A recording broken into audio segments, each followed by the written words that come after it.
Eh bien, salut à toutes et à tous, c'est BN02 de Make It. Cette fois-ci, on se retrouve pour le premier épisode de notre série, enfin de ma petite série Comment booster Windows 7. Donc, j'entends par booster, améliorer les performances, démarrage plus rapide, exécution de tâches plus rapide, et puis tout ce qui va avec. Donc, ce tuto-là va marcher aussi pour Windows XP. Pour Windows Vista, j'en ai aucune idée. Ça marche pour Windows 7 et Windows XP. Donc, avant de commencer, je conseille quelques petits programmes euh, à installer, donc que deux, pour un peu vider vos virus et vos virus espions. Donc, vous prenez Avast, hein, vous le connaissez tous, je pense, donc les liens seront dans la description.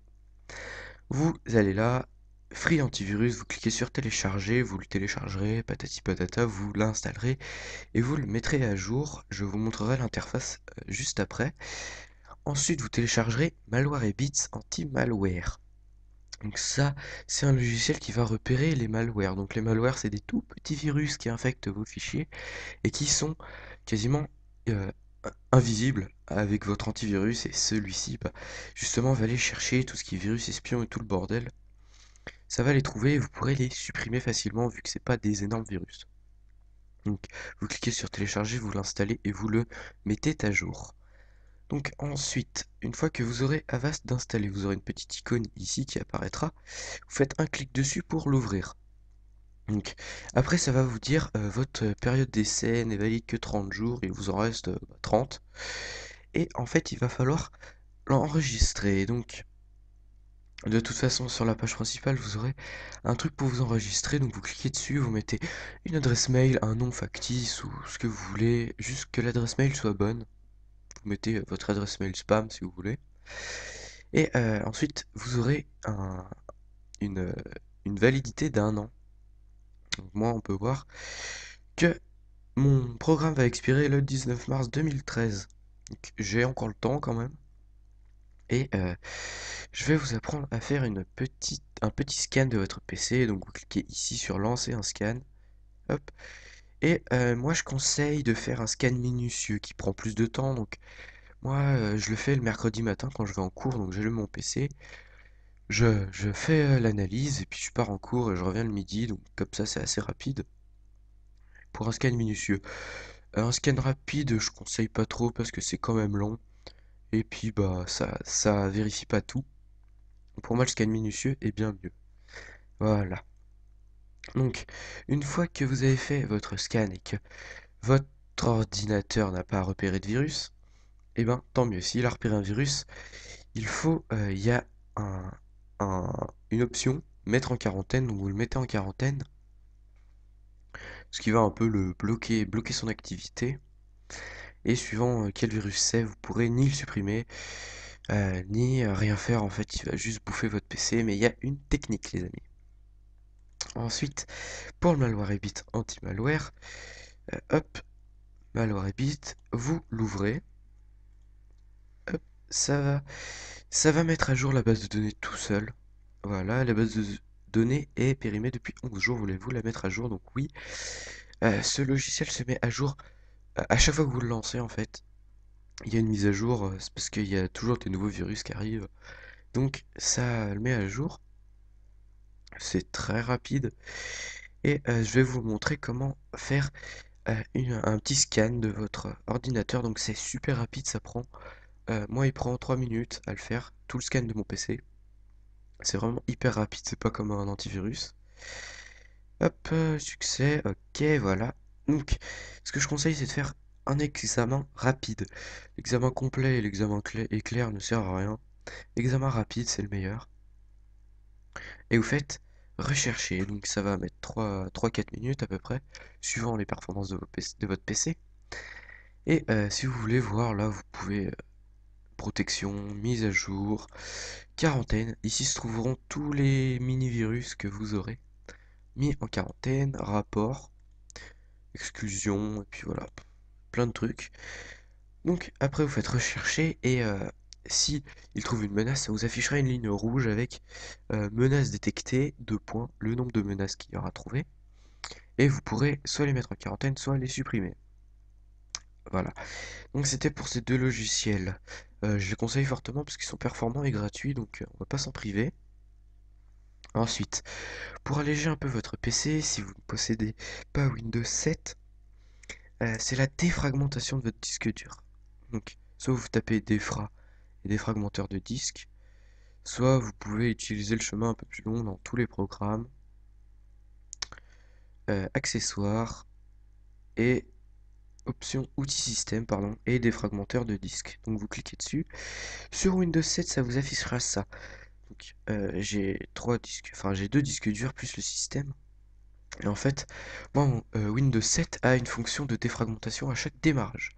C'est pour ça que Windows 7 est un petit peu long à se démarrer. C'est qu'il défragmente à chaque fois le disque dur. C'est pas mal. Et voilà. Donc ça c'est pour Windows 7. Pour Windows XP, la défragmentation se fait manuellement. Et en fait, vous aurez deux lignes avec la défragmentation. Enfin, la fragmentation de votre disque actuel, pardon. Et en bas, la défragmentation une fois fini. Donc ce qu'il faut faire, c'est que vous faites défragmenter le disque et vous verrez euh, en temps réel les fragments de votre disque se regrouper. En fait, la défragmentation, ça consiste à faire quoi? Imaginez que vous avez une classe de 30 élèves qui part au salon de Genève, voilà. Et les 30 élèves vont s'éparpiller dans tout le salon de Genève. Et puis, pardon, le but du défragmenteur, c'est de tous les regrouper au même endroit.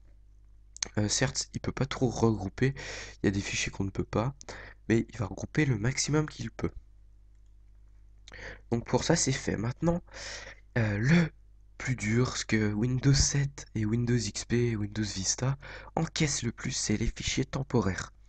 Vous avez sûrement dû en entendre parler, quand Windows ouvre un programme, il reprend le fichier temporaire de base pour réécrire dessus, suivant les modifications que vous avez faites.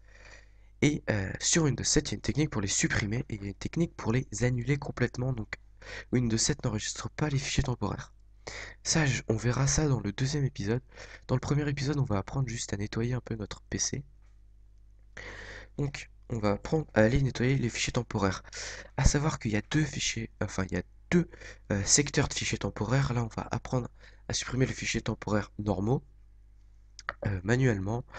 Donc, on va dans notre disque dur, on va dans Windows, on descend, on va à Temp, ici, on ouvre, et là, on peut voir le fichier temporaire de Avast qu'on ne peut pas supprimer vu qu'il est tout le temps ouvert.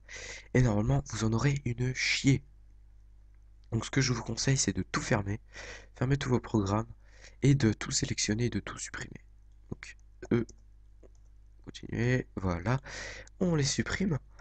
Normalement, il devrait vous rester que votre antivirus ou deux trois programmes qui restent toujours ouverts.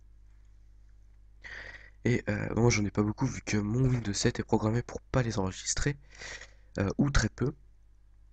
Donc voilà. Ensuite, là, on va vider carrément beaucoup de fichiers temporaires. Donc ce que vous faites, c'est que vous allez soit dans votre menu démarrer et là vous avez une barre exécutée, soit vous faites Windows R, voilà.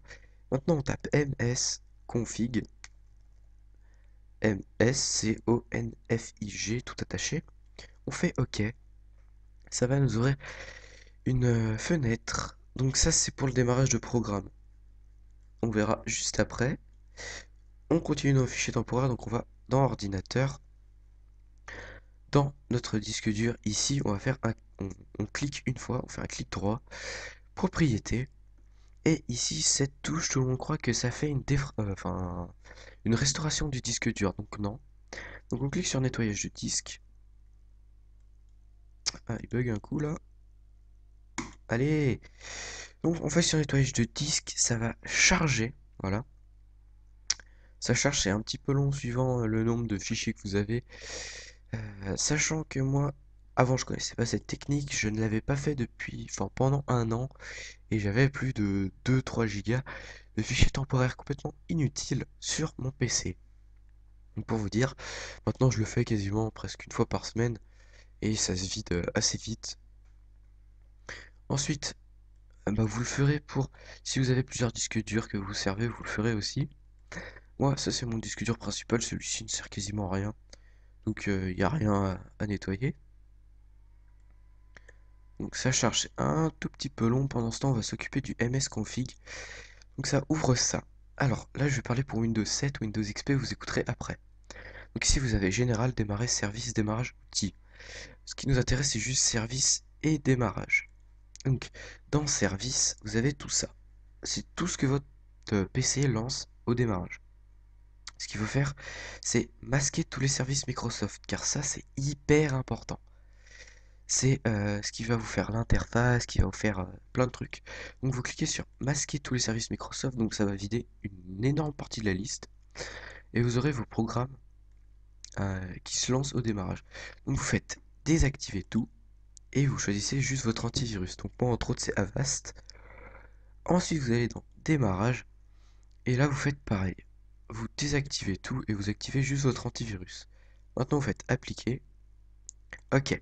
Quand vous ferez OK, il y aura une autre petite fenêtre qui s'ouvrira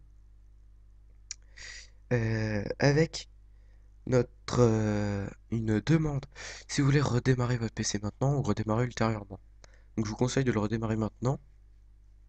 Euh, Ensuite pour Windows XP, j'ai fermé la fenêtre, mais il y a deux autres petits trucs, ça s'appelle Boot et un autre onglet, vous le touchez pas, vous touchez que Service et Démarrage. Donc Service, vous faites pareil, vous cochez masquer tous les services Microsoft. Ensuite voilà, notre nettoyage du disque c'est ouvert. Donc ce qu'il faut faire maintenant, sur Windows XP il n'y a pas ça.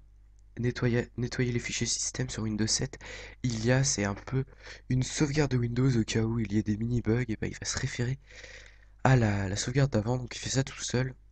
Vous faites nettoyer les fichiers système, ce qui aura pour effet de supprimer un peu les petites sauvegardes antérieures, donc c'est pas des sauvegardes disques, c'est des mini-sauvegardes auxquelles il peut se restaurer en cas de problème.